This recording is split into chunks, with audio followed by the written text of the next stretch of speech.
আসসালামু আলাইকুম গাইস, সবাই কেমন আছেন? আলহামদুলিল্লাহ, আমিও ভালো আছি। মাত্র ফজরের নামাজ পড়ে আসলাম, এখন বের হয়েছি হাঁটার জন্য। ফজরের নামাজের পর হাঁটতে যে একটা ভালো লাগে গাইস, আপনারা যদি কোনোদিন ফজরের নামাজের পরে হাঁটেন তাহলে বুঝতে পারবেন কতটুকু ভালো লাগা কাজ করে।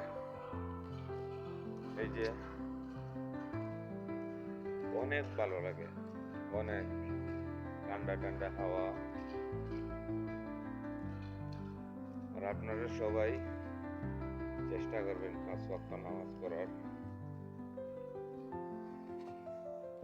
আর রোজা রাখার চেষ্টা করবেন। একটা রোজাও ছাড়েন না। আপনি যদি একটা রোজা ছাড়েন তাহলে একটার বদলতে আর একটা রোজা রাখতে হবে, আর কাফারা হিসেবে আরো 60টা রোজা রাখতে হবে। আর দেখেন আমাদের এদিকে কি অন্ধকার, বাজারের ভিতর দিয়ে হাঁটতেছি, কোনো মানুষ নেই, ওই যে চাচার দিকে যায়।